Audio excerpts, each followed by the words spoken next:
You used the term woke, and you said that woke is what was sort of ruining everything. And I know that you're No, I didn't say ruining everything. I said that's why Trump could get reelected. That's why Trump could get reelected. Viewers were already buzzing about Sunny Hostin's unrelenting remarks on Donald Trump when Bill Maher suddenly entered the fray, turning daytime drama into a full-blown media spectacle. Everyone knew Hostin had no qualms about criticizing the former president's legal woes, personal choices, and anything else that made headlines. But few expected Maher, an outspoken commentator who'd spent years lampooning Trump himself, to come roaring to Trump's defense, all while dismantling Hostin's arguments on live television in a way that left audiences slack-jawed.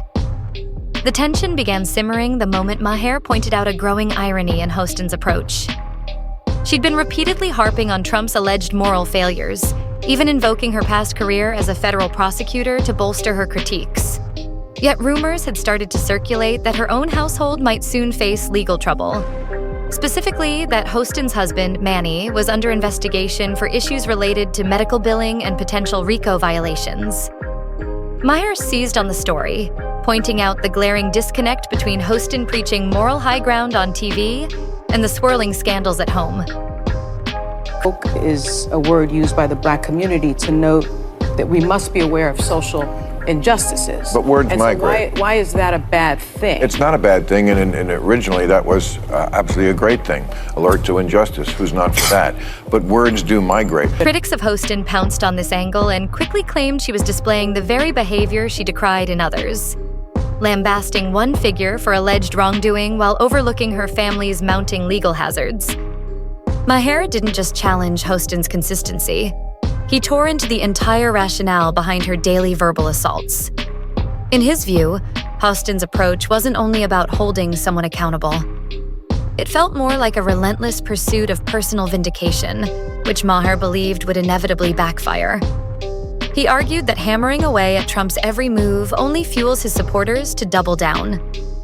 When someone of Hostin's prominence and legal background takes the stand, so to speak, and singles out Trump as a problem of epic proportions, his base simply sees another member of the media class ganging up on their chosen candidate.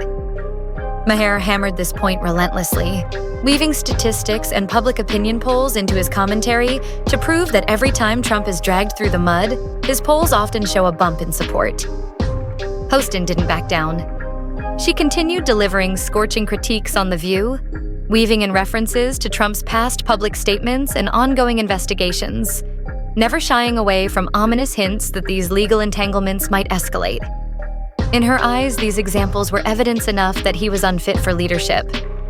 She took special aim at his character, labeling him someone who constantly skirted the boundaries of the law. Yet Maher fired back with a different perspective. He reminded Hostin, and anyone watching, that condemning someone based on broad allegations without seriously weighing other factors often looks more like vengeance than justice. The dynamic grew even more compelling once Hostin's personal life began leaking into the public discourse. Multiple outlets reported that Manny Hostin was named in a large-scale investigation involving fraudulent billing and improper compensation. Hostin and her husband responded by hiring high-profile lawyers and filing a multi-million-dollar countersuit for defamation. Maher, with his trademark smirk, drew a parallel to every high-profile figure who has ever hurled accusations, only to find themselves dodging legal trouble soon after. He questioned why Hostin, if she had her own family's legal uncertainties brewing, would keep prodding another figure's alleged or pending cases. It wasn't just irony to him. It bordered on setting herself up for a fall. While Maher dissected this situation with comedic bite, he didn't stop at Hostin's rumored hypocrisy. He also took aim at the high-octane environment of daytime television. He hinted that shows like The View thrive on dramatic tension, hooking viewers by constantly drumming up confrontation. In his view, the relentless focus on Trump's every misstep may serve ratings more than justice. If Sunny Hostin had been serious about genuinely scrutinizing Trump's record, Maher believed a more balanced, less theatrical approach would have emerged.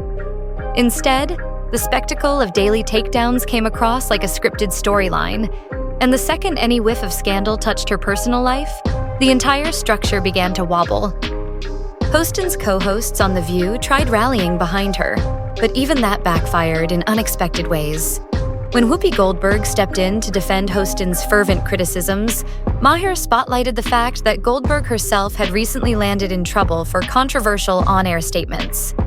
The host ended up facing a brief suspension, illustrating, in Maher's eyes, how quickly someone can go from wielding moral authority to being on the hot seat themselves.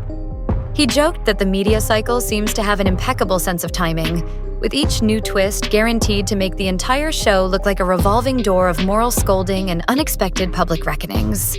For Maher, it's a textbook example of how moral crusades can morph into public relations nightmares for the very people trying to lead them. He's quick to say that anyone who steps into the role of judge and jury should be ready for the backlash if the spotlight flips back onto their own life. He reminded viewers that few public figures are squeaky clean, and those who claim the loudest moral authority often set themselves up for the biggest falls when skeletons tumble out of the closet. In Hostin's case, the revelations about her husband's alleged entanglements presented a made-for-TV instance of that cautionary tale. The fact that Maher delivered much of this commentary in his characteristic freewheeling style, part social critique, part late-night monologue, only amplified its sting. It wasn't couched in polite political discourse. It felt like a direct takedown, peppered with humor and a dash of disbelief at how Hostin seemed unwilling or unable to see that her own fortress was showing cracks. The live audience gasped at some moments, roared with laughter at others, and collectively groaned whenever Maher landed a verbal blow that was too accurate to ignore. Throughout all this, Maher didn't hold back from mentioning that Hostin's approach exemplifies a broader phenomenon in media, where sensational topics and colorful language are often prioritized over nuanced, balanced dialogue. He urged Hostin and her colleagues to consider whether their perpetual calls for accountability might be overshadowed by the chaos they generate. Hostin's entire brand relied on a sense of legal expertise and moral uprightness, which could crumble if the charges against her husband gained traction. Maher slyly commented that if she's eventually forced to step back from her role, it would serve as a stark reminder. Attacking someone else's alleged missteps can be a minefield if you're not absolutely certain of your own foundation. What truly electrified audiences was the rawness of Maher's takedown. He didn't couch it in tactful criticisms. He laid out each point with unmistakable confidence, ensuring viewers understood that Hostin's stance might be doing more harm than good, both for Trump's opposition and for her own credibility. The laughter and shocked expressions in the studio perfectly captured the moment. It wasn't just a casual argument about differing political views. It was a blistering critique of a public figure who'd placed herself squarely in the role of moral arbiter, only to stumble when her own circumstances demanded the same level of scrutiny. As the dust settled, one conclusion seemed inevitable.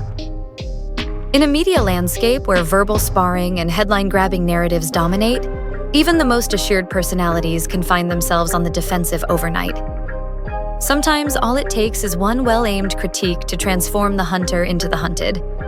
And when the final credits rolled, no one watching could deny that Maher's dismantling of Hostin was a masterclass in turning someone's own rhetoric back on them. For more of the latest news, check out the next video.